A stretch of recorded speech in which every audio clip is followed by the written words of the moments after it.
The title of this session is Bioethics and Religion. As you know, many people, especially those who live in Asia, tend to think that the term bioethics is a language of certain religions, particularly Christianity. It is true that the term stems from the Western culture, where the Christianity is the dominant religion. But is it also true that bioethics is just a matter of Christianity? I guess no one in this room would think so. Today we have 6 speakers, and 4 of them will be sort of representing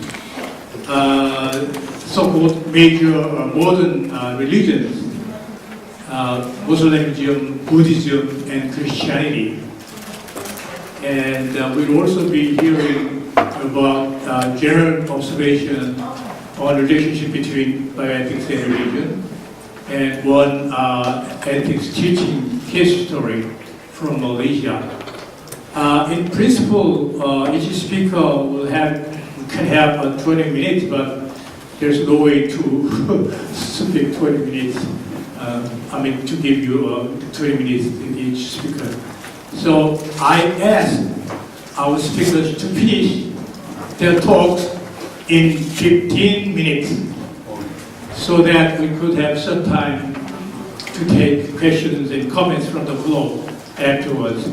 I will be introducing 3 first speakers, and my co-chair today, Dr. Devanagam from India, will do for the rest 3 speakers. Now then, we'll invite the first speaker. First speaker is, can I read it? Jinyi Choi from the Catholic University of Korea. She will speak as the fourth industrial revolution and bioethics from the perspective of Catholic teaching. Dr. Choi, please. Yes, sir. Thank you. Good morning, everybody.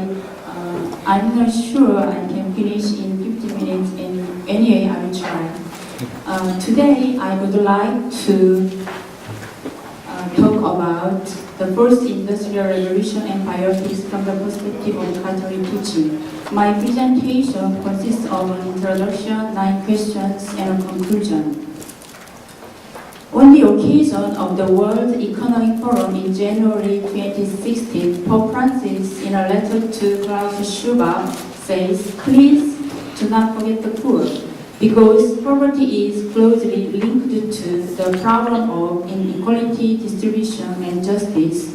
The poor who speak here include all those who are alienated and unable to express their rights." So, what is the connection between the arrival of the first industrial revolution and the Pope's message? And how does this relate to bioethics? Let's take a look at 9 questions. First question, what the first industrial revolution will bring? According to Schwab, the world revolution denotes abrupt and radical changes. Schwab says that the first industrial revolution is currently underway based on 3 facts. First, it is developing exponentially. The reason is that the world we live in is already deeply connected, and that new technology is created by creating new, more capable technologies.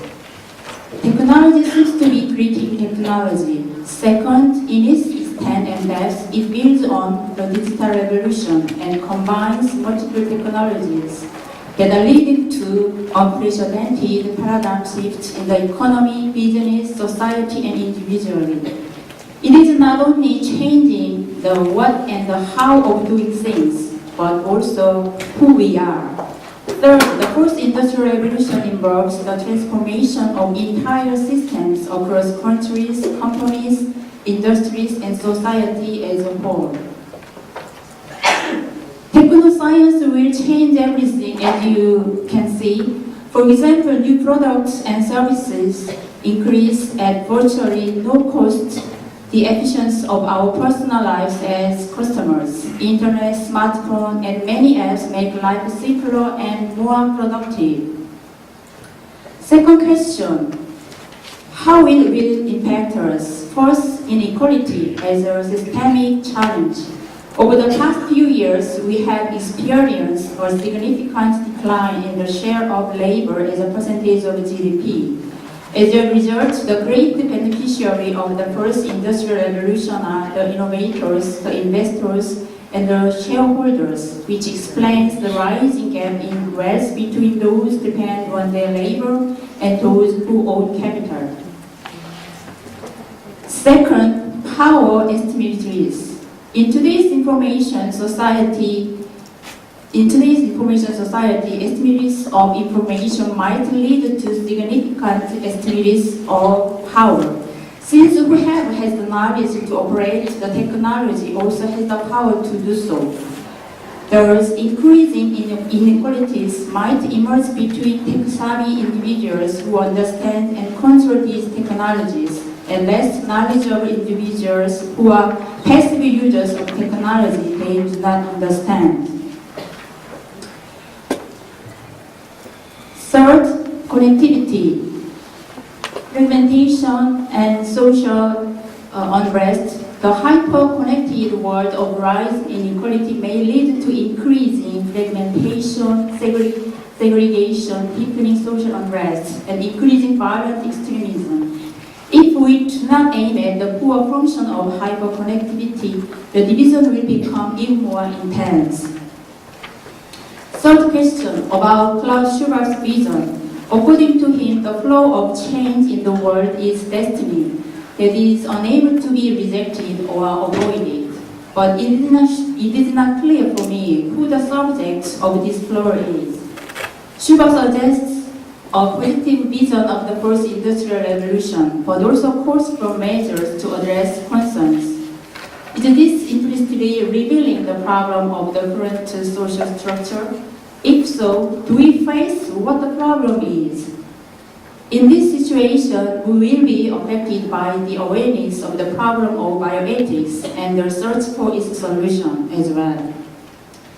First question, why does the Pope ask us not to forget the poor? According to the Pope, the dawn of the so-called fourth industrial revolution has been accompanied by a growing sense of the inevitability of a drastic reduction in the number of jobs. This point corresponds to Schwab's view. Thus, what do we need to do? It leads us to the following questions, such as, what is at stake? In fact, humanity has already experienced the concerns raised by both the Pope and Schwab through the Industrial Revolution in the past. According to Pope Leo XIII, the real solution to the problem brought about by the new situation can only be settled by observing, clarifying, and understanding the situation at hand. So, sixth question, what is the fundamental problem to observe, clarify, and understanding this new situation? The social teaching of the Catholic Church emphasizes that true human development is related to the human being as a whole at all levels. Therefore, the ecological crisis we face is a crisis that can be caused by a new industrial revolution. According to Pope Francis, the fundamental problem is the way that humanity has taken up technology and its development according to an indifferentiated and one-dimensional paradigm. This paradigm exalts the concept of a subject, who is as if the subject were to find itself in the presence of something formless, completely open to manipulation.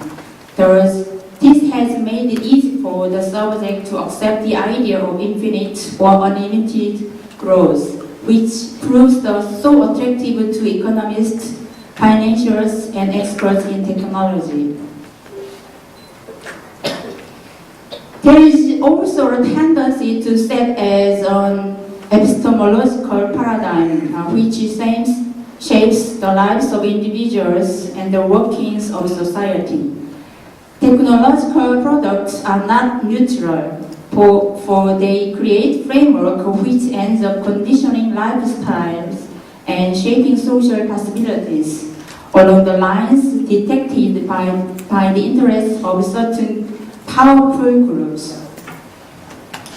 In this paradigm, a market economy that pursues profit maximization cannot guarantee complete human development and social integration.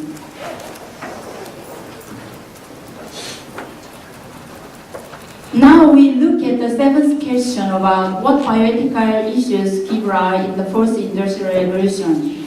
First, we have identity problem. According to Schubert, imaginative innovation triggered by the fourth industrial revolution is redefining the concept of what human beings are. Second, as many scientists have mentioned, we might have a misuse and misuse problem for the interest of a particular group. Third, problem of ethical boundaries.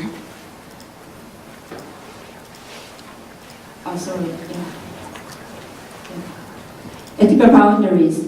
Technical advances are pushing us to new ethical frontiers of ethics.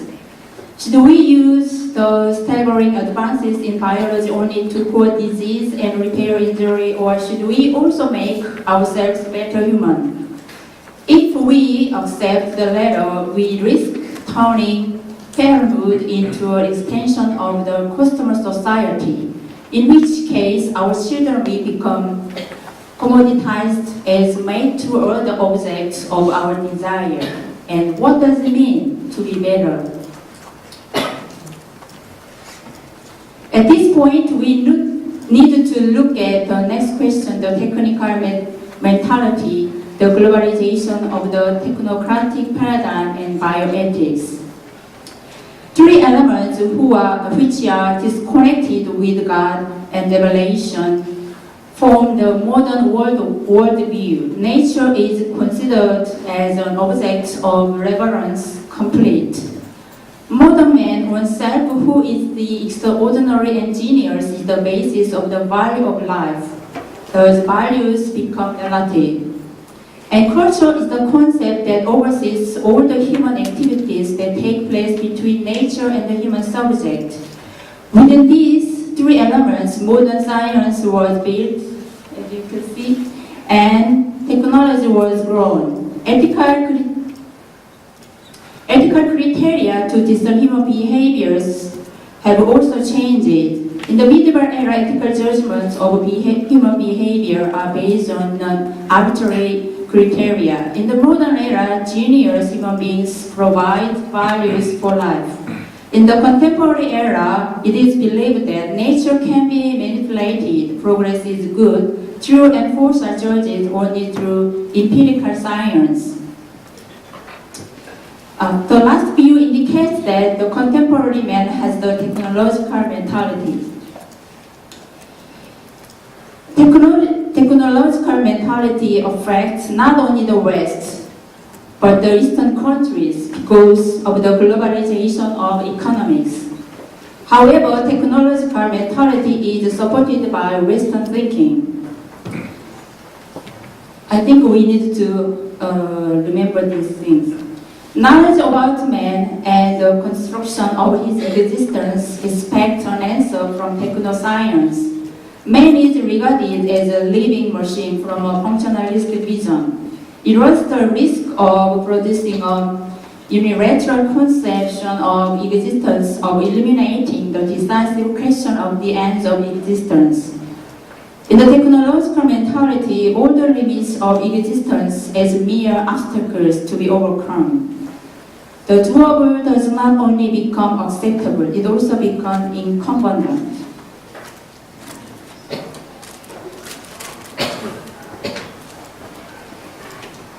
Therefore, the ethical questions and issues which are bound up with this new extension of human power are rooted in this approach. We need to recognize that the technoscience is not able to establish which ends, which desires are legitimate or not.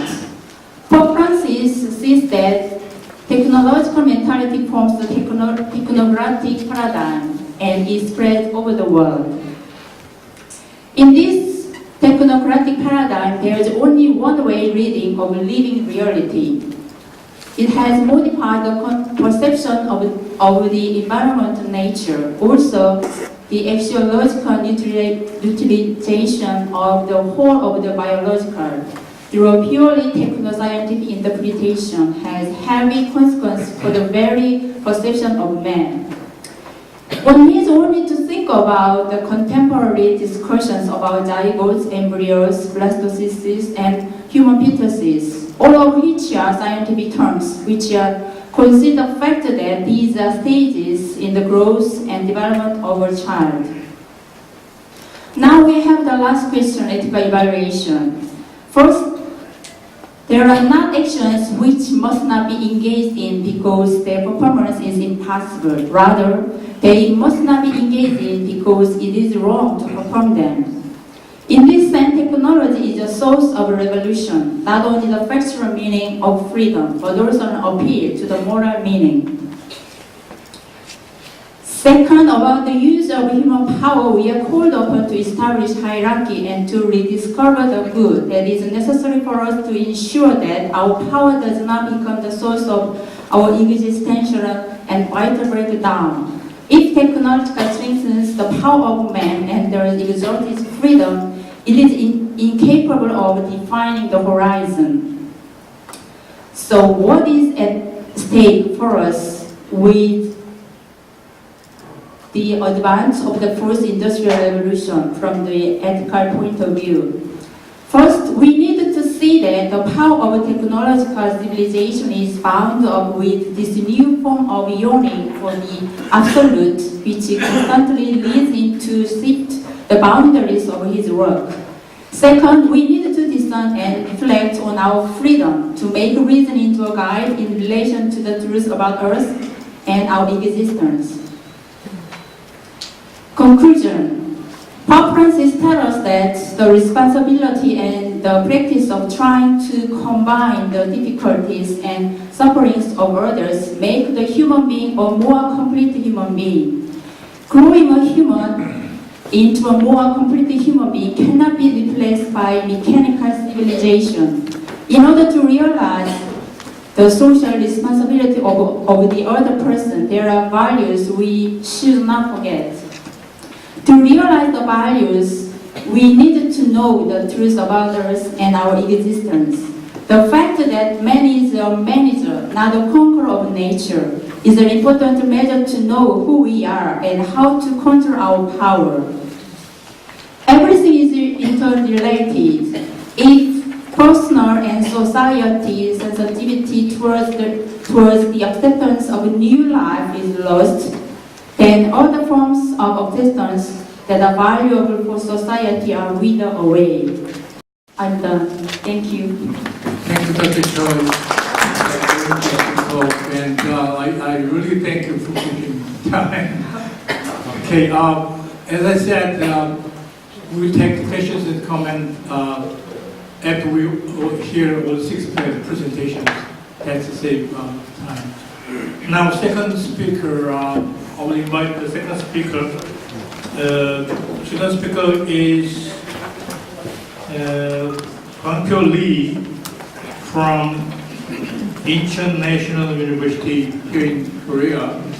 He is going to talk us about the standpoints of Protestant Christian aspect of bioethics. And please, thank you. Hello everyone. First of all, I gotta say thank you for inviting, and I'm sincerely honored to present here. I was studying in Germany and Korea in philosophy and theology. Now I deal with 3 concepts. First of all, transhumanism. Second, traditional creation theory. Third, modern creativeness. In past debate, or in general debate, both of the first one and second one stand in conflict. However, I take the third one, and through that I criticize first one and second one, and I suggest it's a new rule of being. Okay, I will read my prepared paper in English.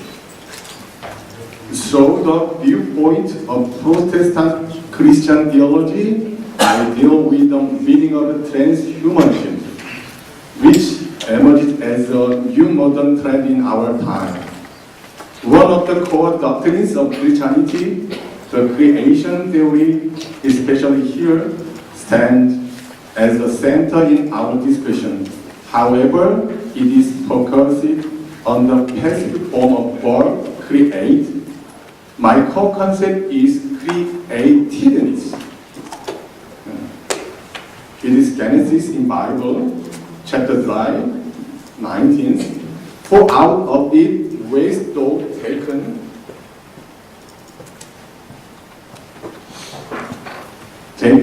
for thus thou art, and unto thus shalt thou return. Human being has lived in the face of death experience from its beginnings. All living things have to die. Nobody or nothing can escape from it. Our lives are, in fact, continuously ending. More actively expressed, it is human life that is constantly approaching death, the limit of life. However, this painful situation of human finds a totally different possibility of life in our times, because human being has now discovered the theoretical and technological capability that possibly solve the problem of negative situations and weak bodies. In other words, human being has entered a new era of technology that can overcome the death and weakness. The desire of eternal life is the fundamental desire of a human being. We are well aware of the rule that if we start living, we will someday die. And we know that many people are dying in many situations every moment. With the desire of avoiding death, human beings now heading for remarkably developing science and technology. And the representative trend of this human life is the transhumanism, which is emphasized in modern times. Under this presupposition, I examine the transhumanism through the creation theory of Christian theology. Because of the limitation of our time here, I will not express in detail the traditional creation theory of Christian theology and the contemporary transhumanism itself. Instead, I will deal with the creation theory of modern Christian theology as a passive form createdness or givenness of being. This concept is related to an honest understanding of our life and experience.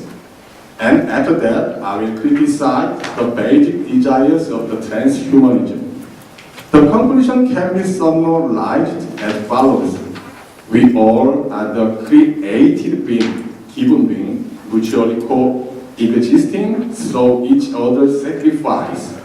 So if we try to win everything and live forever, then the sacrifice of other creatures are accordingly weighed and increased, ultimately causing our life to be ruined.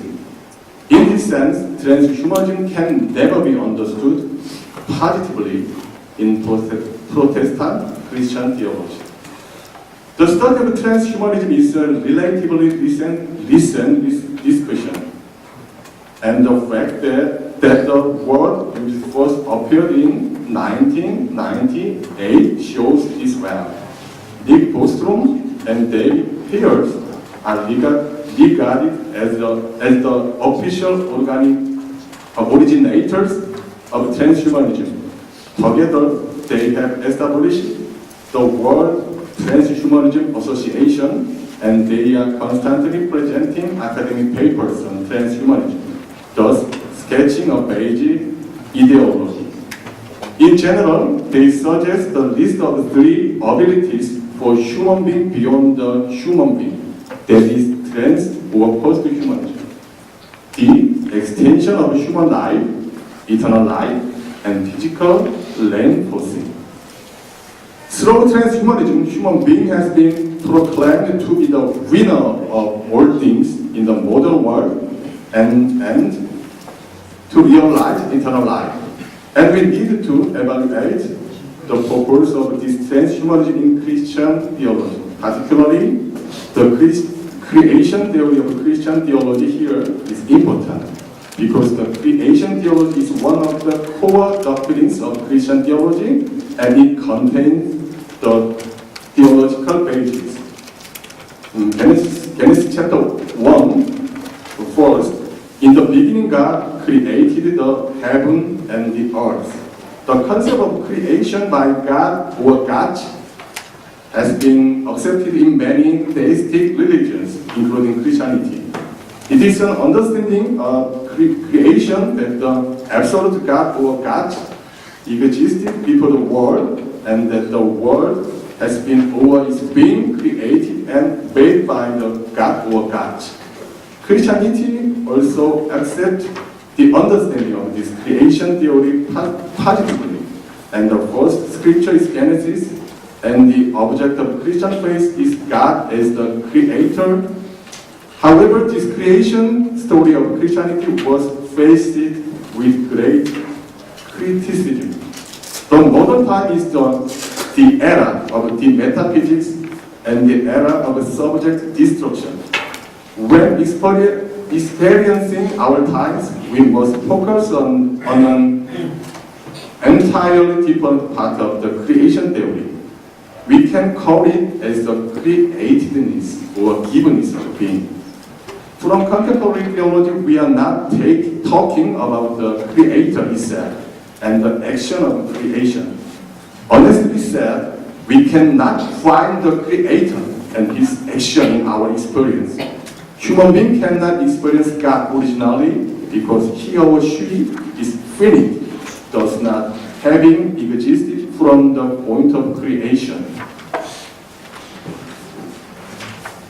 We should start discussing the creation theory from this point, and this insight changes the creation theory of Christian theology and obviously reveals that we do not exist by my own strength, but exist only by the sacrifice of other creatures, including other human beings and God. In other words, the insight of modern creation theory, createdness, reveals that we are always the debtors of being. To maintain life, we have the debt from other beings and lives. For example, so the sacrifice of grass death, the herbivore maintains life, and so the sacrifice of herbivore death, the predator maintains life. This is no exception to human being. Human being cannot sustain life unless the lives of pigs, chickens, cats, so on, are sacrificed in the network of life. We have not even made up our own clothes, nor the air we breathe. Rather, we are only extending our lives and beings so what others produce at the expense of their life.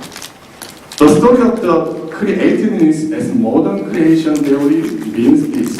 Unlike the principle of evolution, the insight of creation theory at the era of the metaphysics and subject destruction make us acknowledge that our life is dependent on the sacrifice of others. And therefore, we have to be sorry and thankful to it.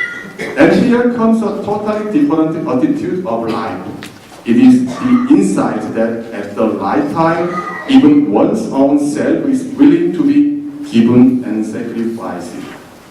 In conclusion, the creation theory acquires a completely new interpretation in the insight of modern theology. If we can speak of God's creation power, we must talk about the debt of creatures and talk about the mutual sacrifice between God, human being, and creatures. Christianity thus demands our emptying and sacrifice. That is the cross of Jesus Christ.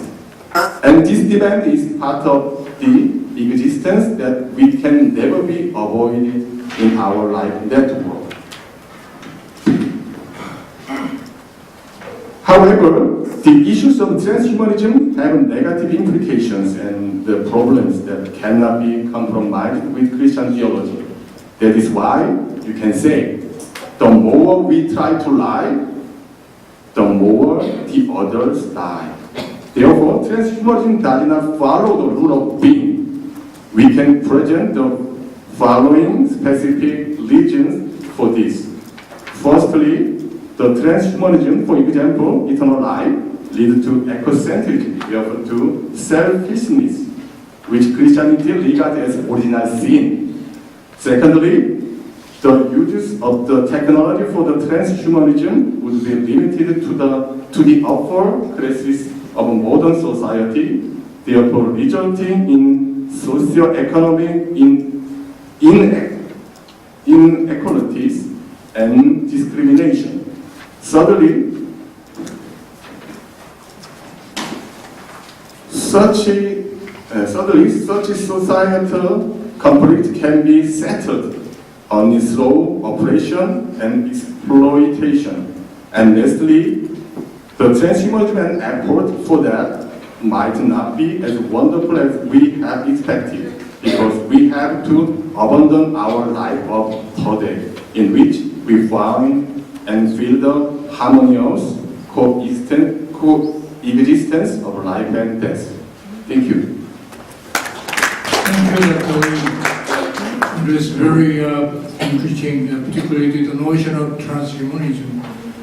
And you will probably have some comments from the floor afterwards. Thank you. Now we have a third speaker. Third speaker is Hwang-Ki An from the Seoul University of Buddhism here in Seoul. She will talk about the Buddhist interpretation of the boundary between life and death. Dr. An, please. Thank you.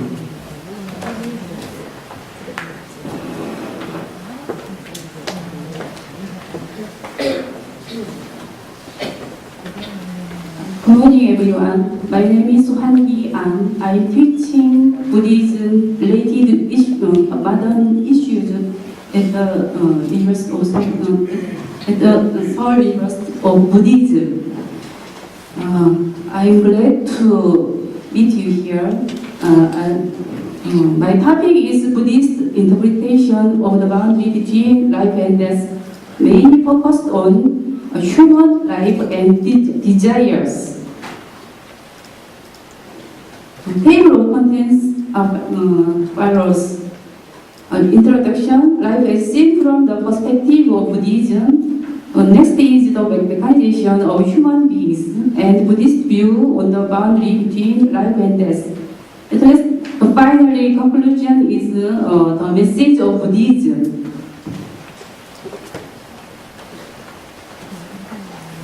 The desire to live healthier and longer is human nature, so there have been many efforts to satisfy one's own secular desire. Jin Hyang may be one of the most famous people to show the strong desire. There is a well-known story that he ordered his servants to get the elixir of life, but he could not achieve his goal. On the other hand, there were other people who tried to reach the state of freedom far beyond the world of life and death by practice. Maybe one of the people was Buddha. Buddha said that the control of the secular desire would be one of the important ways to attain the state of enlightenment. Today, a lot of expectations for life extension have been made due to the development of medical science. Advances in science and technology may be the result of secular desires of modern people. Modern civilization have brought us many benefits. However, we also face many problems, such as preparation for old age, environmental pollution, and psychological problems due to the mechanization of human beings. In this point, I think that we need to examine the human desire itself. Especially, I would like to take note of the Yogacara Buddhism, known for the meticulous analyzation of human mind. Yogacara Buddhism is one of the Mahayana Buddhism in India.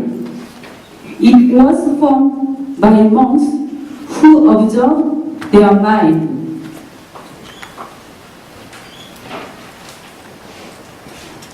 The first topic is life as seen from the perspective of Buddhism. The keywords is karma and rebirth and samsara. As well-known, concepts such as karma, rebirth, and samsara are common to all Indian religions. Most ancient Indians consider the world of everyday life as samsara, which means that all beings are in the cycle of birth, death, and rebirth. In the early Buddhism, karma refers to the actions driven by intention. In other words, deeds done deliberately through body, speech, or mind, which lead to future consequences. Especially in Yogacara Buddhism, the result of karma is more broadly interpreted as follows. The result of all actions, whether intended or not, leave traces in the deep mind. Alavijnana. Alavijnana is Sanskrit language. It means that it includes all the result of action, speech in our deep mind. The result is metaphorically described as a seed. In Sanskrit language, bija. Bija means the energy. For example, we think, speak, act every day according to our desires. The intended actions form another thought or speech, just as the seed sprouts.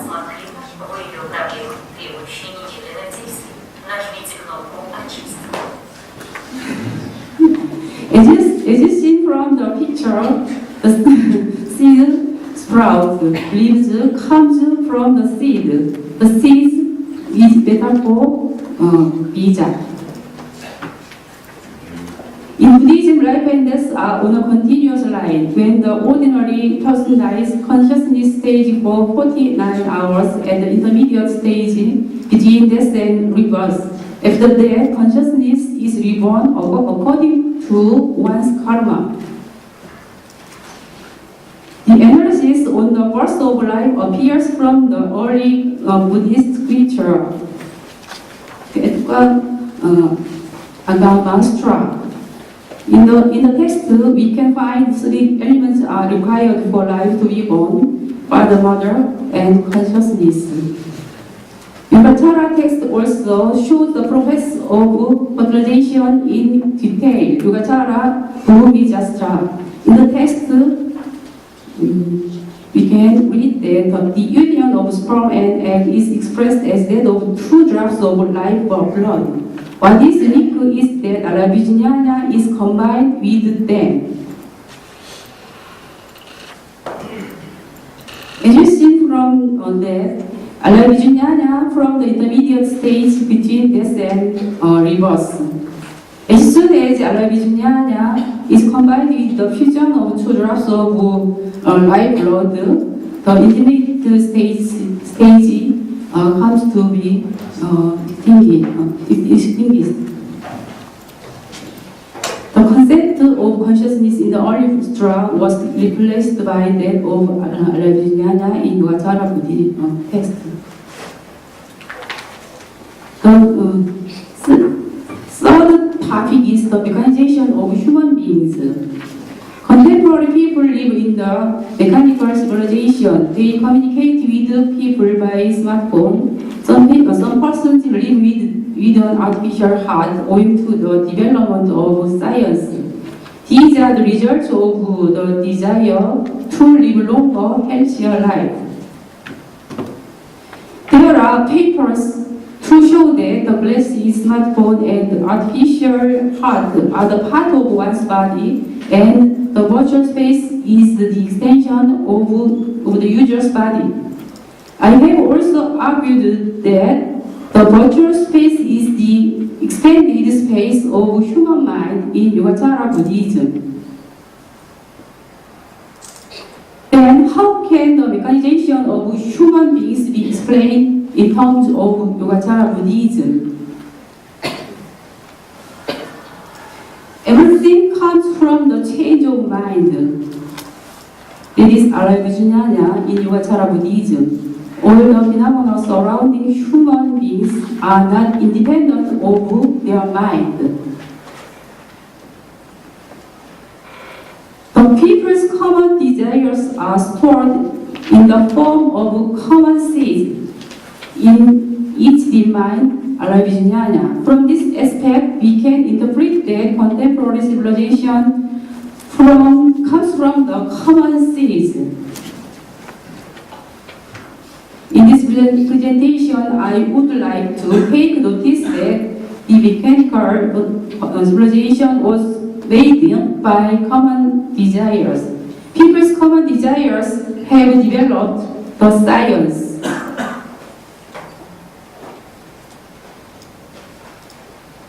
Today, people are not able to live without a machine. Owing to internet, people are able to communicate with each other more quickly. They can also go wherever they want. The world has become a global village. The human desires to live a rich life make this phenomenon. However, the results of human desires are not always helpful to human beings. Many people lost their lives in traffic accidents. Some people who rely on internet live alone. So there are people who have psychological problems such as depression. The human desire to live long becomes a burden to the family at times. Light, shadow of the human desire. The aspect of light is change information by internet and global release and life extension. And the aspect of shadow follows traffic accident, live alone, psychological problems such as depression, and family economic burden. These days, thanks to cardiac remedies, even if a person's heart stops on the street, he can regenerate himself if he can receive emergency medical care and get to the hospital quickly.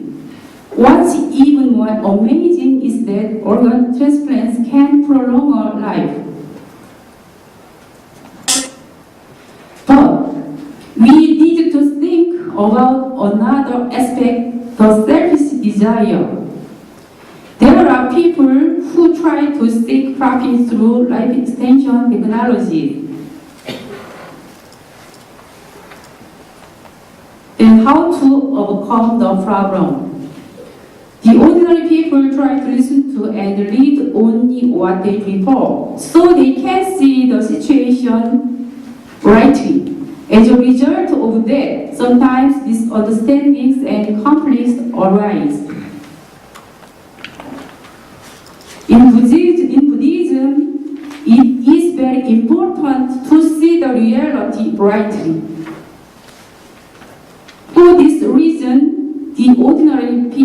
have to receive the good teaching, which flows from the clean world. In Buddhist language, the Dharma realm. As they hear the teaching well, the contents of teaching are accumulated in their mind, alabijñāña. As a result, it is possible for their mind to change into the developed state. Especially, the concept of the four wisdoms of true suchness means that the person with those wisdoms can see the fact rightly. This is acquired by the four analytical inquiries and insights. In other words, a thorough and deep insight on first things. The four things are as follows: names or meanings, things or materials that originate from conditions, essence or self-nature, difference of things or ideas. Names or meanings is not self-entity or is not substance, and things or materials that will cease to be when the conditions dissolve. And essence or self-nature is just a name, is not the self-entity. Differences of things are ideas, or ideas are all relative and not absolute.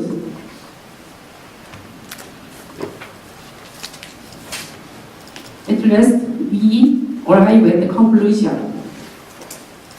It is common desire of human beings to extend the realm of life. However, the results of human desire are not always helpful to human beings. For example, there are traffic accidents, psychological problems, a burden on family.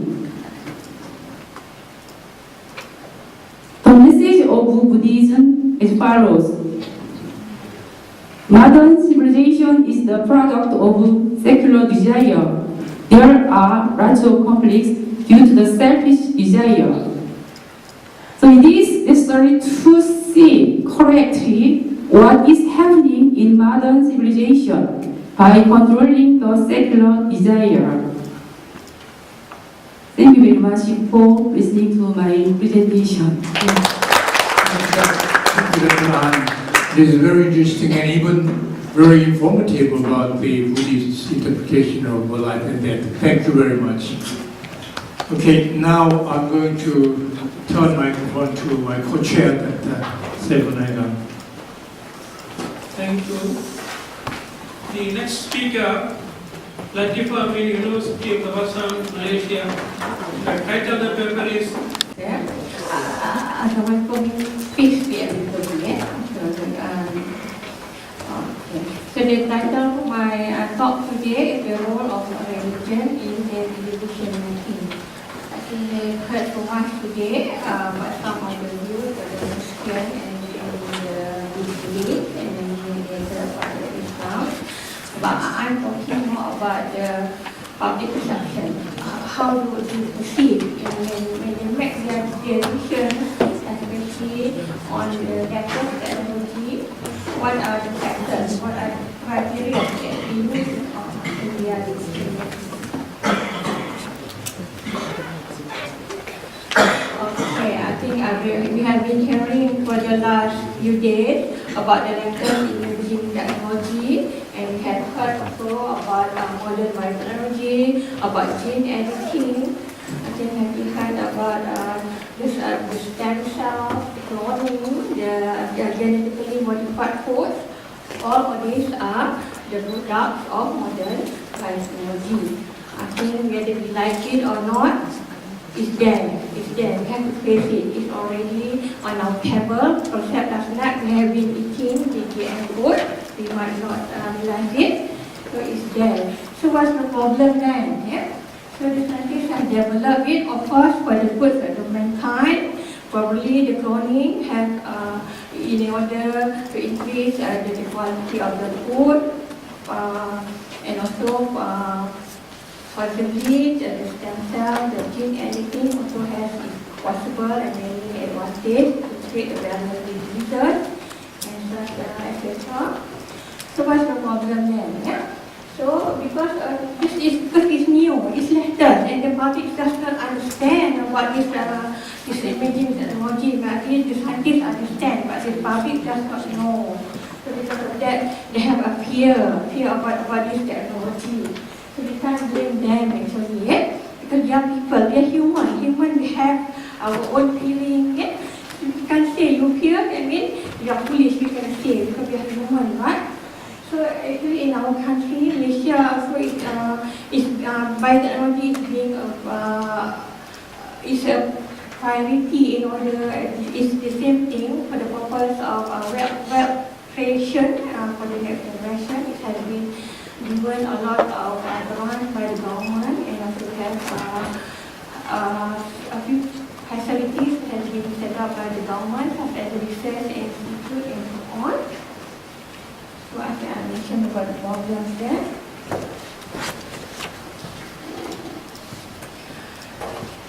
So what are the main problems then? As I said earlier, according to the scientists, is nothing. I used to work in the lab. We just extract the gene, take out the gene and transfer it into another organism. So what's the problem then? Yeah, so if you can do it in the lab, so what's the problem then? It can be done. What is for the good of mankind? Yeah? What was the problem then? As I said, the public does not understand. Is it okay or not to transfer human gene into plant? Is it okay or not to meddle with human gene, with animal gene, with the plant gene? Is it okay not to transfer animal gene into crops, into plants? Yeah, it's okay. Yeah? So according to the scientists, it can be done. It has been the risk assessment has been carried out. It has been proven safe. So what's the problem then? Why all the controversies all over the world about the NGOs making noise? So what's the problem then? Because there are two very different starting points. According to the scientists, they define the language and procedure of science, what the risk, no? The probability of death, the probability of harming the environment and so on. But actually for the public it's more than that. They are more, they look at things more qualitative. They have their own feelings, you know. Whether the product is familiar to them, is it natural or not, whether they have control, whether they have a choice or not, whether they want to use this product or this product. Yeah? So because of that, these two difference in the way of looking things, the scientists and also the public there. Okay? There's a lot of problems there. So because of that, also there is perception, actually, the public perception about the risk, especially the imaging technologies. Actually, it's also determined by our norms, our cultural values, our religion, and so on. Yeah? So I would like to share you with some of the various surveys that have been carried out in our country.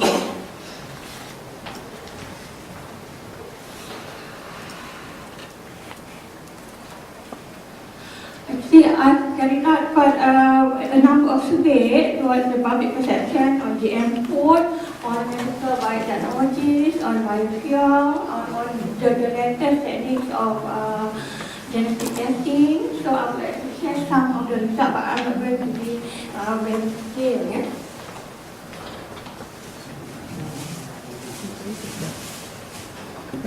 So as you can see here, there are many factors that could affect the public perception towards in this case is GM food.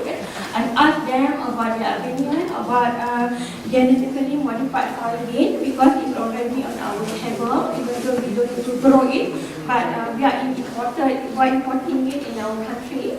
We almost eat it every day in terms of the soybean, tofu, and so on. We eat a lot of it. So you can see here they are very factors. These are all, we call it the general factors about confidence in the key actors, the people engagement, the impact of the technology, how it feels, the impact of the technology on the environment, and also the public appetite for value. Whether they are inclined more toward nature or toward materials, and their level of religiosity, how religious they claim to be, and of course this one is how they perceive technology as a whole, the general promise, general motion, and this one is the more specific factor, whether they are familiar with the products or not, so whether they think it's having a moral concern or not, then about how to perceive the risk.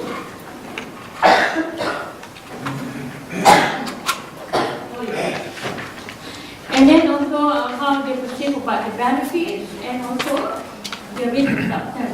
So in my earlier studies, when I asked them about all these factors and I run a structural and equation modeling, I found out that perceived benefit tends to be the most important factor predicting the encouragement of the development of genetically modified food, followed by the risk acceptance. The moral concern has a direct association with the encouragement, but the loading is not that high there. You see only about 0.10 there.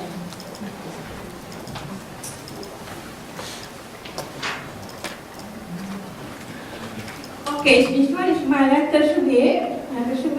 We try to survey the public actors again, what genetically modified salmon. So what's the difference here? I've added the factor, religious acceptance here. Most of the others are about the same. Maybe there's some differences in the general attitude project. But when I add in the factor, religious acceptance, and minus the moral concern, you see that it becomes the most significant factor there. It was more important than the perceived benefits there. In the earlier model, we saw that perceived benefit is the most important predictor or the factor that influence public acceptance towards genetically modified food. But when we add the factor religious acceptance, it becomes the most significant factor there. Perceived risk goes, perceived benefit goes as become the second most important factor, followed by risk, and familiarity has no direct association. It's an indirect association. Just through the religious acceptance there. This is another way. When I ask the public again about the attitude towards cross-kingdom gene transfer in rice, so we were asking them whether if we transfer animal genes in rice in order to increase the vitamin content, is it acceptable to them or not? Again, some are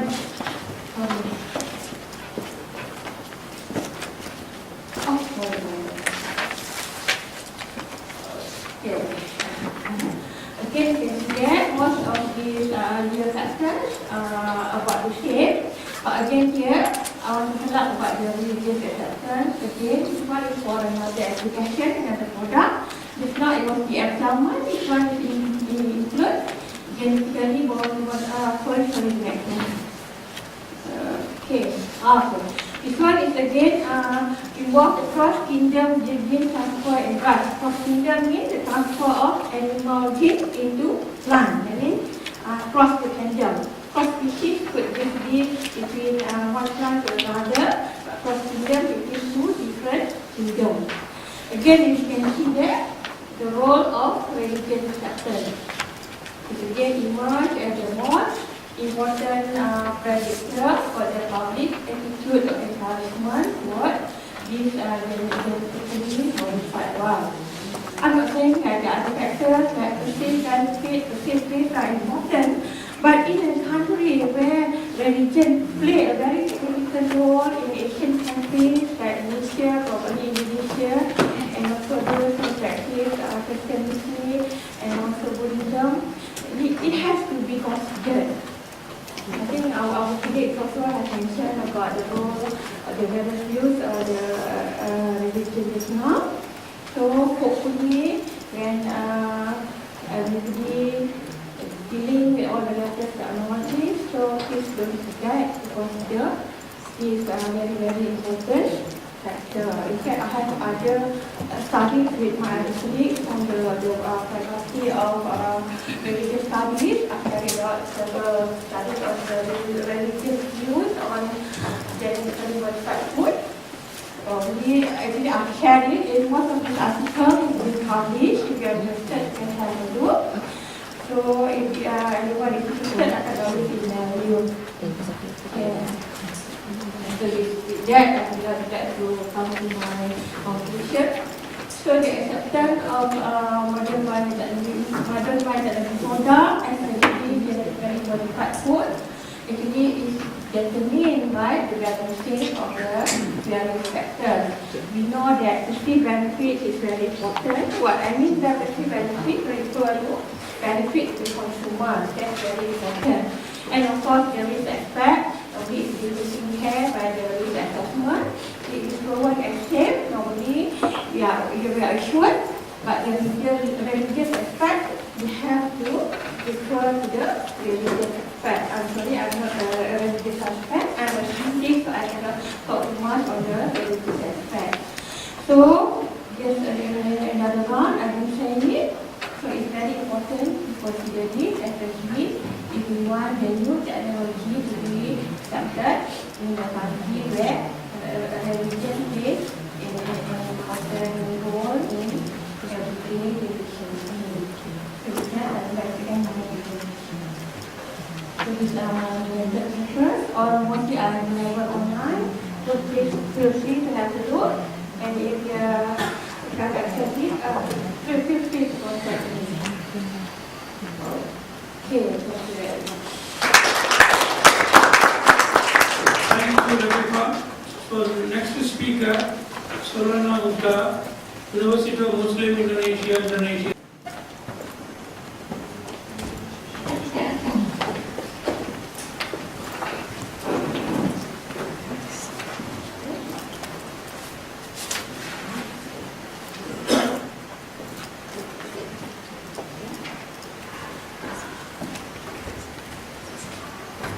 Good morning, annyeonghaseyo. Thank you very much for the chairpersons to give me the chance to present my paper here. My paper is entitled Principles of Fundamental Ethics in the Universal Concept of Islamic Religion. As the background, why I choose this title is probably to describe a little things about the universal concept of Islamic religion. As an introduction, we can see that the society is always changing from time to time. So therefore, ethics become an important thing in the life of society. In an interacting between a humankind, ethics is used as a guide to do things for some reasons. As more and more medical issues requiring moral solutions, then secular medical ethics evolved into a new discipline. We all familiar with the terms bioethics. There are so many definitions about bioethics, but I only explain one here, where bioethics as an interdisciplinary study of the problems posed by developments in biology and medicine and their impact on large society, as well as its value system, whether at present or in the future. Now, this is the framework of moral principles of bioethics. Before I continue my presentation to what is the universal concept of Islamic religion, but we first see the framework of moral principles of bioethics. The common morality contains a set of moral norms that includes principles that are basic for biomedical ethics. These principles can then function as guidelines for professional ethics, In Indonesia, Council Kedokteran Indonesia, or we can say Indonesian Medical Council, has defined that Indonesian medical practice refers to four basic moral principles, or we call basic medical ethics or biomedical ethics. And this moral principles is the one that developed by Bushram and Childress in their famous book, Principles of Biomedical Ethics, first published in 1979. This bioethics is one of the special ethics and social ethics in medicine, and that satisfy the practical and moral norms. The four basics are respect for autonomy, non-maleficence, beneficence, and justice.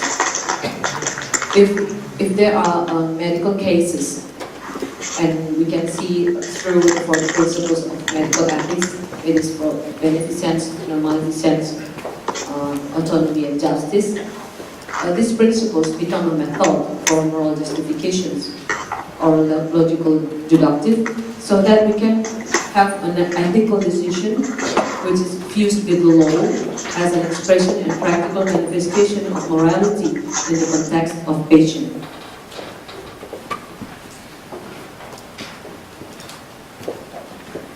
Now I would like to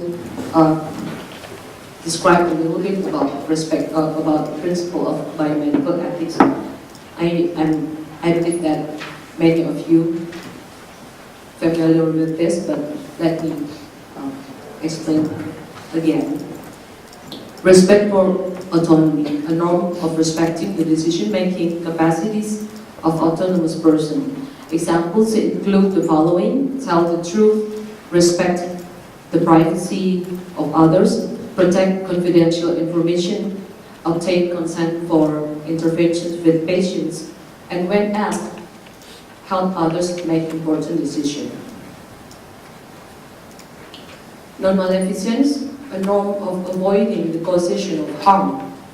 Some examples include do not kill, do not cause pain or suffering, do not incapacitate, do not put patients in danger, do not doing white-collar crime. Beneficence, a group of norms for providing benefits and balancing benefits against risk and cost.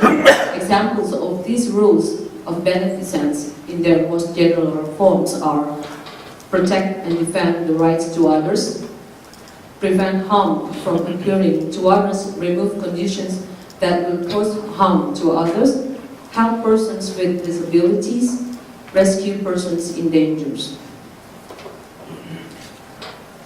And the last principle is justice, a group of norms for distributing benefits, risk, and cost fairly. Philosophers and artists have proposed each of the following principles as the valid material principle of distributive justice. To each person an equal share, to each person according to need, to each person according to effort, to each person according to contribution, to each person according to merit, to each person according to free market exchange. Why I put morality here? Because morality, the one that brings the principles of biomedical ethics and the universal concept of Islamic religion. The universal norm of common morality comprises a small set of all actual and possible moral norms. Morality in this universal sense refers exclusively to the norm in the same morality. By contrast, morality in the community-specific sense includes the moral norms that spring from particular cultural, religious, and institutional sources. As an example, different social standards of allocating resources for health care and different religious and communal standards of giving to charitable causes are parts of morality in this sense. Now I would like to come to the universal concept of Islamic religion. Here I explain a little about morality, ethics, and law in Islam.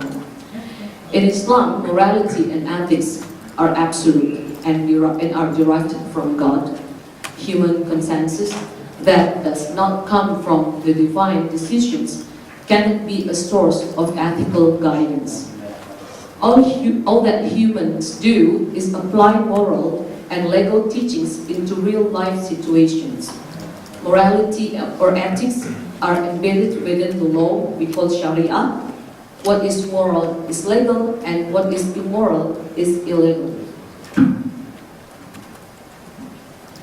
And law is the expression and practical manifestation of morality, and is universal. Morality is wrapped in the term of akhlaq, means temperament, character, or system of behavior that one made. So in Islam, akhlaq or moral can be good or bad. Though sociologically in Indonesia, the word of akhlaq has a good connotation. Now we come to the universalisms of Islam. Universalisms of Islam, or the validity of Islamic teachings for all the humankind and for all the world, is a teaching accepted by Muslims as part of their beliefs. When we are talking about teaching of Islam, we can't separate it with Islamic law.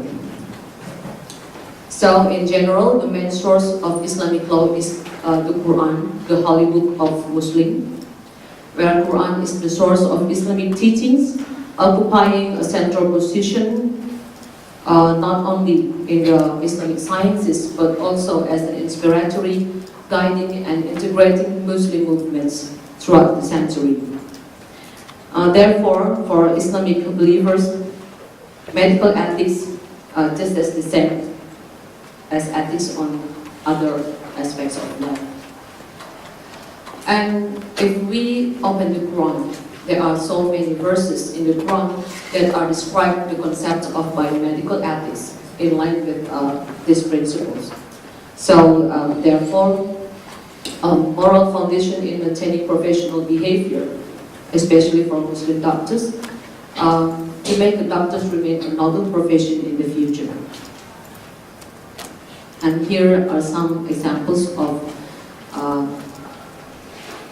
verses or ayat, we call ayat in the Quran, but it is a very little examples. There are so many examples, not examples, I mean, there are so many verses in the Quran that have correlated with the principle of biomedical ethics. In Quran Surah Al-Balad, verse 17, it's stated there that he is of those who believe and charge one another to show patience and charge one another to show compassion. It has a relationship with beneficence. In Quran Surah Al-Qasas, verse 77, and do good to others as Allah has done good to you, and do not seek to make mischief in the land. Surely Allah does not love the mischief makers. In Quran Surah Al-Baqarah, verses 60, it stated, eat and drink of the provision of Allah, and do not act corruptly in the land, making mischief. So this is all about non-maleficence. And for justice, there are also many verses in the Quran about justice, but I only give one here from Quran Surah Al-Ma'idah, verses 8. O you who believe, be upright for Allah, bearers of witness with justice, and let not hatred of a people incite you not to act equitably, that is nearer to piety. And for autonomy, there is Quran Surah Al-An'am, verses 152. And when you speak, then be just, though it be against a relative, and fulfill Allah's covenant. This He has enjoined you with that you may be mindful. I guess that's all my presentation. Thank you for your attention. Salam.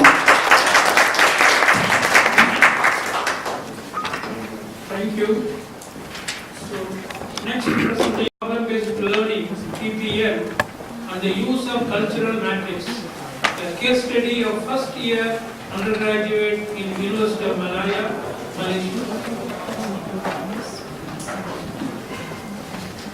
Thanks to Mr. Chairperson. Very good afternoon to all members of the floor. My name is Salim from Faculty of Science, University of Malaya, Kuala Lumpur, Malaysia. My presentation today entitled Reframing Ethics course for Science Students by Problem-Based Learning (PBL) and the use of a culture metric, a case study of undergraduates in the University of Malaya, Malaysia. Okay. Technically, this research explores the development of ethics course and effectiveness of the problem-based learning method to teach ethics for science undergraduates of Faculty of Science, University of Malaya. So this course is actually based on the discipline of ethics, which primarily utilizes the application of basic ethical theories, such as the utilitarianism and deontology, as well as the principalism, that is autonomy, beneficence, non-beneficence, and justice, and also methodic norms for the scientists.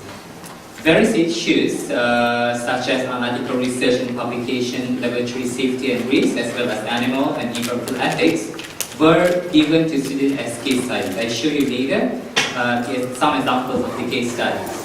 So the value-added ethics learning session is provided for science undergraduates, which consists of the application of ethical theories and principles with the reflection of inherent religious value systems through the employment of an expanded ethical matrix.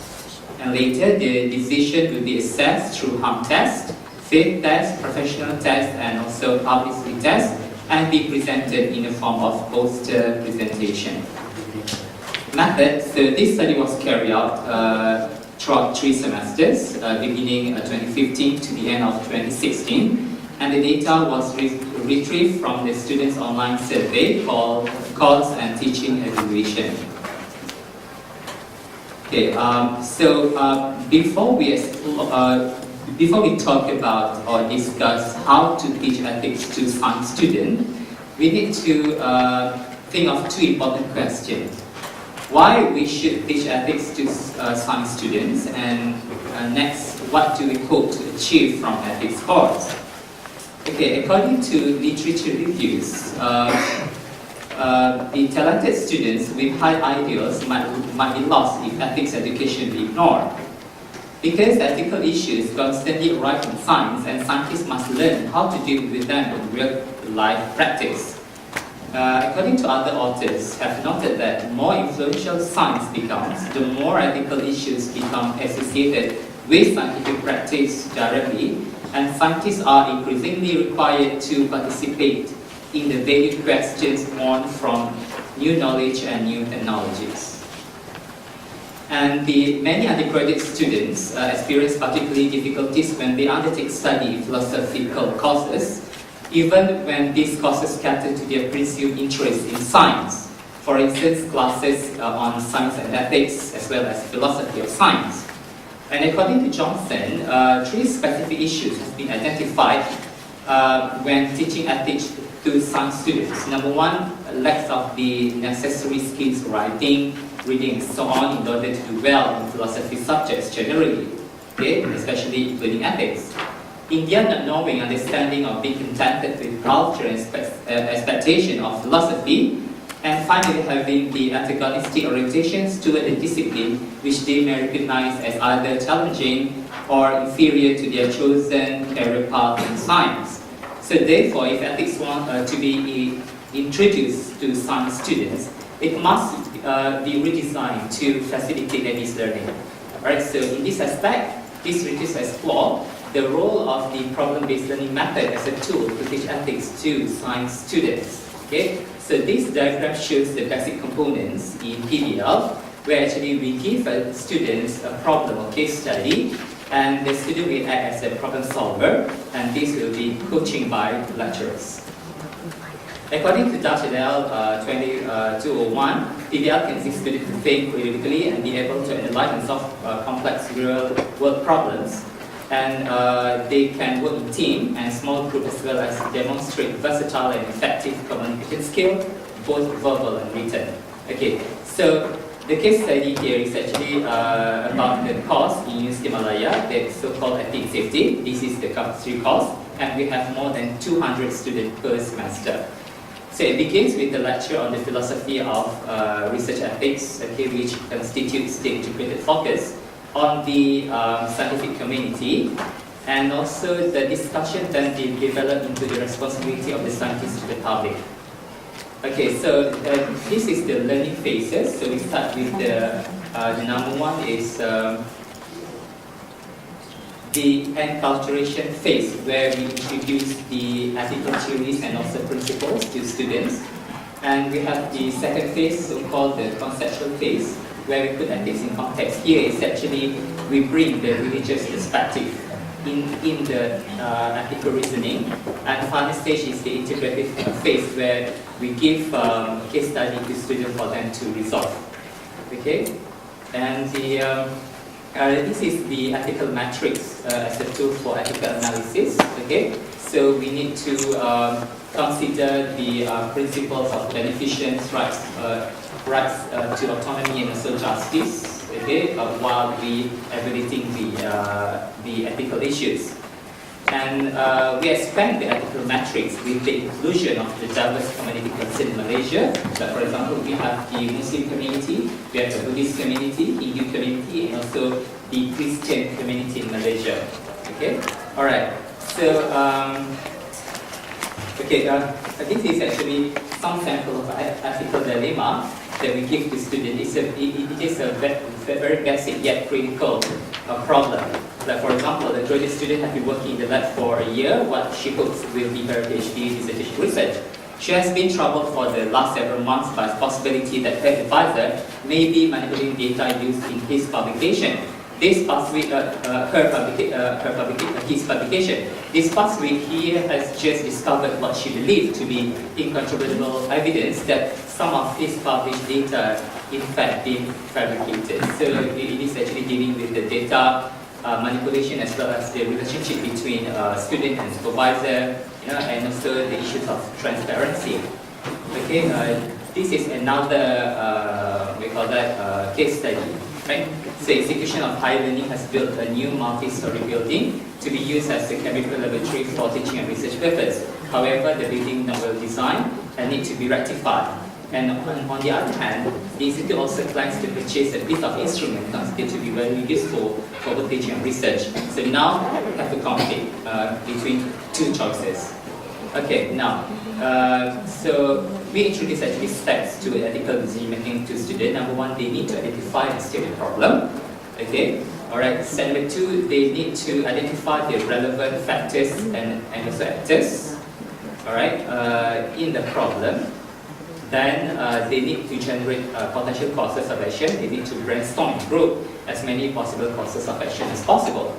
And after that, they need to test the option, okay, through the harm test, mother of faith test, professional test, and also publicity test. For the harm test, they need to actually consider that does this option do less harm than the alternative. Faith test, what would my religion think about the decision? Professional test, what would my profession ethics committee say about this option? And finally, about the publicity test, whether they want this option to be published in mass media. Okay, so this is actually the matrix. Okay, so students need to have like option 1, option 2, option 3, option 4. They may have more options, and they need to test through the harm test, mother faith test, professional test, and also publicity test. Okay, so how we want to fill in this, what you call that, this table. Okay, so the assessment as decision is based on the grade. For example, if it is a positive sign for the benefits and negative sign is for harm. Okay, so we need to evaluate for every test, harm test, faith test, professional test, and also the publicity test.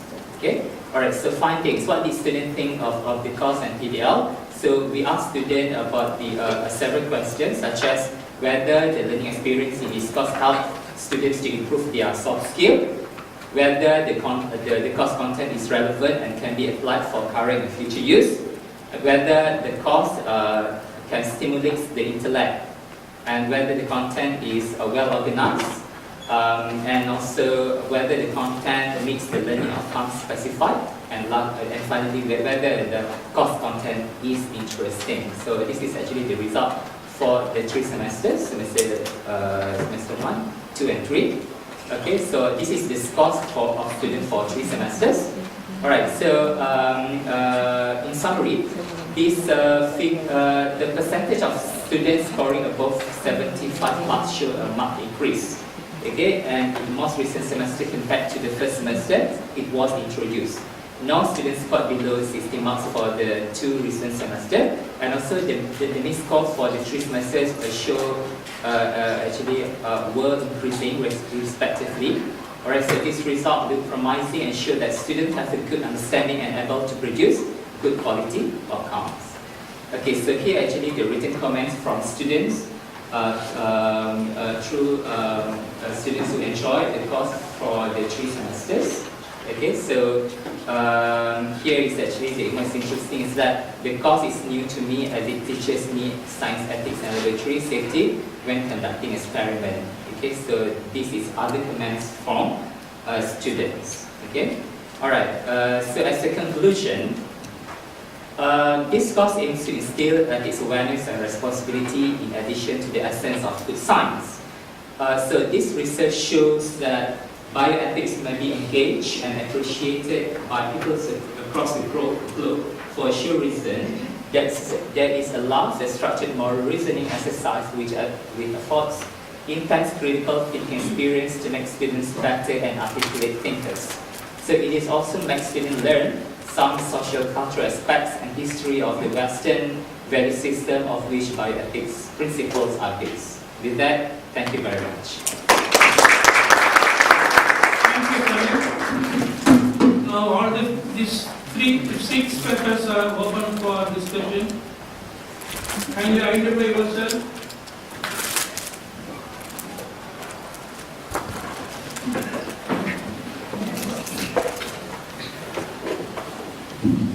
For the next presentations, and I want to ask to the Professor Yes. As a human as a creator and transhuman as a creative beings, how can they be peacefully coexist in the aspect of creativeness compared to the God and human relationship? Actually, 2 days ago, Professor Park Sang-won, he was the futurist. He thinks that we discuss about the transhumans can against the human. Humans should be afraid of the transhumans. So we discussed about them. At the time, the Professor Park Sang-won said that he begins to the researchers of transhumans. The transhumans do not have the judge of bad and good. So in compared with the God created the human, God do not want to human have the judge about good and bad. So can it be compared like this?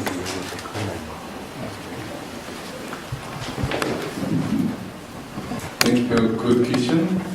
So I think that the short say is good in here. So I was announcing about transhumanism, and yeah, actually I say negatively is the transhumanism. However, I wanna say only simple. So, transhumanism has Newton, however, it has desire of human, and sometimes desire can do so risk, and I think that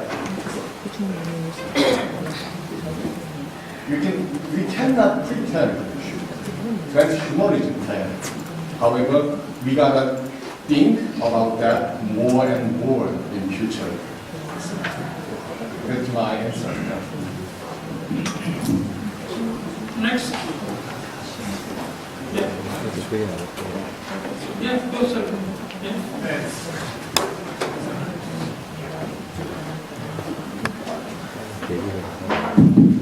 I have some comment and my personal reflection on Buddhism, which was presented by Professor Van Kim.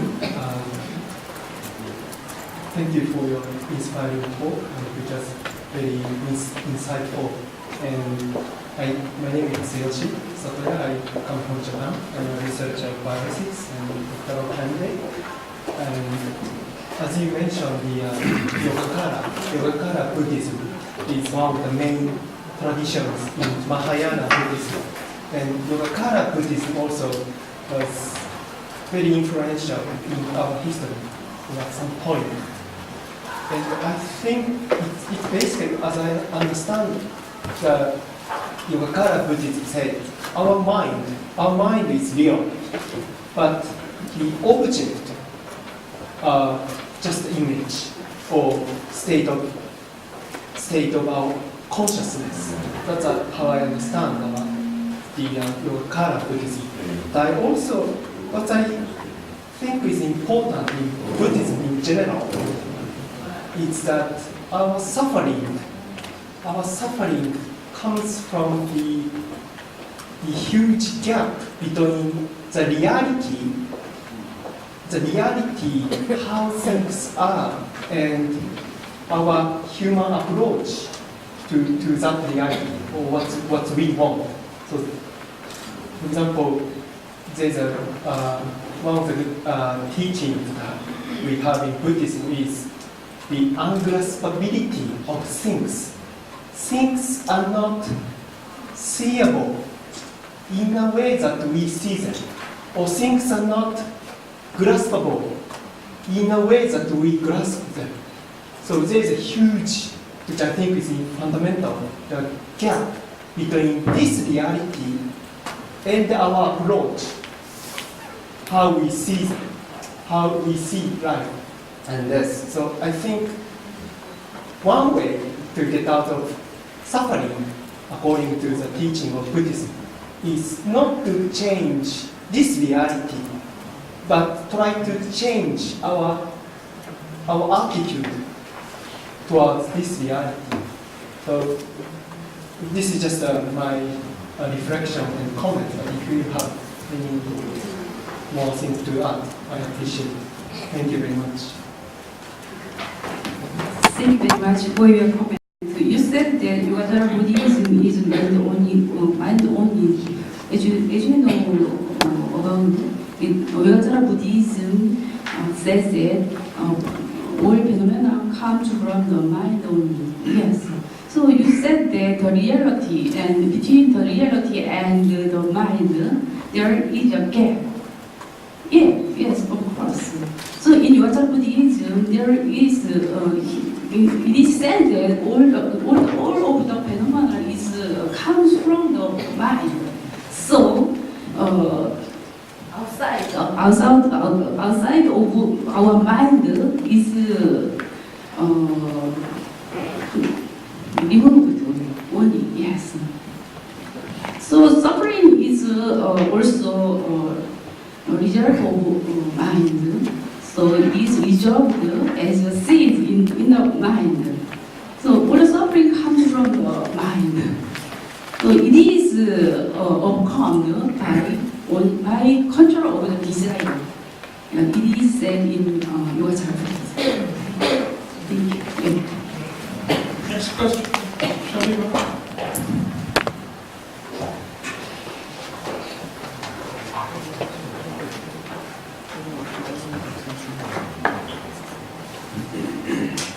I'd like to question to Salim.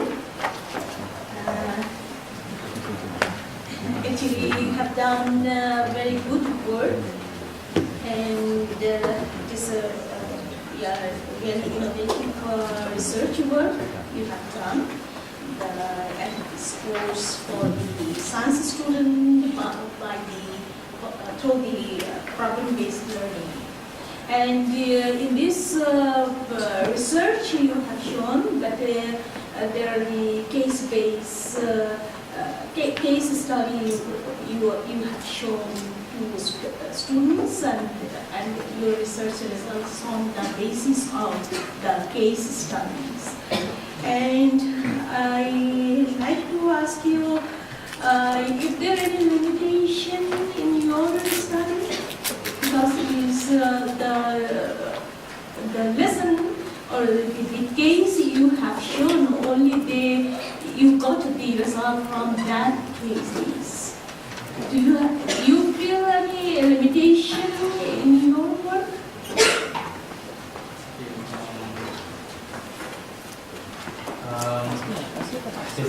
We give students, we have 200 students per semester, and we divided the students into smaller groups. And also for each group, we give one case. Because we have a list of cases, and we just give one case to one group that consists of about 5 to 6 students. So they need to tackle the issue or the problem for about 7 weeks in the semester. Okay, so for the limitation of this research is actually we just want to get the students' feedback about how well the problem-based learning method that we actually introduce to them. Because we all know that actually the majority of the science students, they like to think objectively rather than subjectively, because ethics is something that actually sounds very philosophical, right? So we need to actually simplify the ethics through this method, the problem learning. Yeah. So, am I answer your question? Okay. So you don't feel any limitation on your research by this problem use. That means you give the case. Only that case they discuss, they give their feedback to. Okay. Actually, before we give the student a case, we have these several series of lecture. It's about the 7 weeks of lecture that introduce them to the basic ethical theories such as Buddhism and also deontology, and also we introduce them about the biomedical ethics principle, the 4 principles. Alright, so they need to understand that first, then they can actually try to resolve the problem by providing several alternatives. Yeah. Okay. Any more question?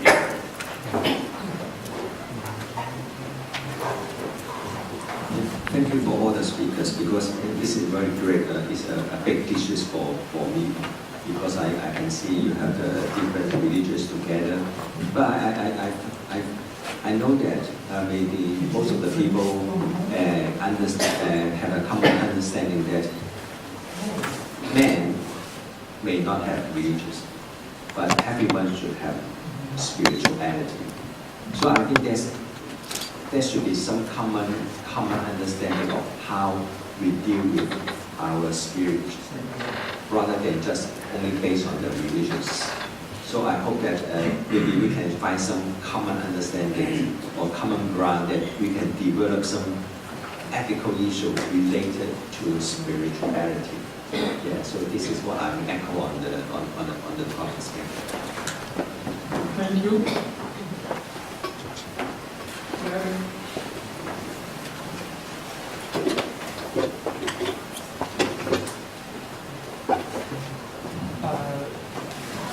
Yes, to follow up on Joseph's comment, I'd like to ask all the speakers what they think about universal goodness and principles, because principles such as universal goodness are being developed out of different schools of Buddhism and being applied across religions as a way to enhance the spirituality. And also we have techniques of meditation, which it promotes as one of the 5 universal goodness aspects. And we also have another approach of mindfulness, which is being developed as well, or both are being implemented in education as a way to improve educational outcomes for students' skill levels, and also for concentration on job and other things. So these are, in a sense, following on from Joseph's comment, across religions, because people of any faith can join in these meditation, and so also the linkage, what is prayer, what's meditation, and where is the commonality. For me, the practices that I use, I think, are very similar, but it's interesting. I'd like to ask the speakers probably comment.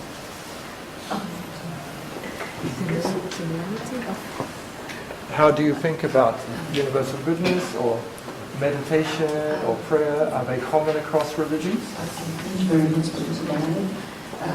And my opinion is that we know that this kind of meditation, for example, actually in Islam we have a model similar like that. We call it itikaf. Itikaf, it means that you stay in the mosque, in the masjid, or in the end of the Ramadan month, and it's about 10 days. You just staying there, doing nothing but just to make like a self, what do you call that? Self-reflection about what we have done through these years. And this itikaf is not really easy for a Muslim to do, because staying there in the masjid and together, we could do it together with another brother or sisters, but just staying calm, but remember not to fall asleep, trying not to fall asleep, and praying, do some stuff. You still can eating, drink something, but that's it. You do nothing, sit at 10 days at the end of a Ramadan month.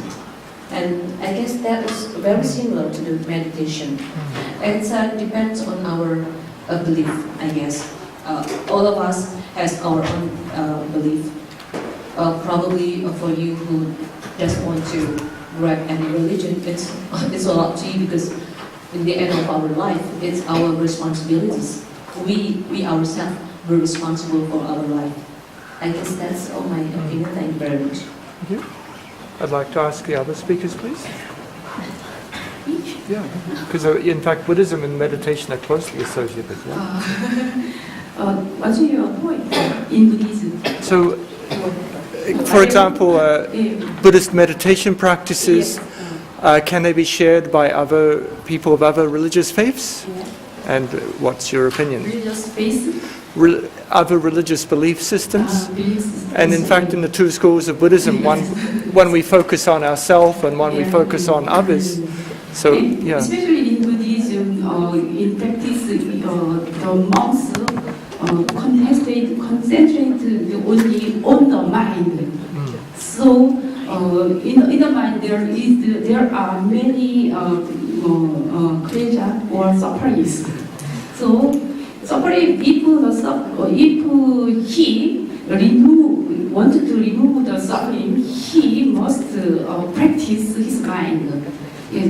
The process of practice, the mind is changed into the upper state, the developed state, and the object of the practice is enlightenment. So the meditation is very important in Buddhism, and I think meditation is important in Buddhism, including other Indian traditions, Indian religions. All of the religions are concentrated on the yoga practice. So yes, But in a Christian or Catholic, it is something different from the practice of Buddhism. I think so. Yeah. Okay, thank you. If there is no more question, we would like to conclude this session. And we would like to thank all the presenters for their nice presentation. And also we are thankful to all the participants. I thank my co-chair also. Thank you.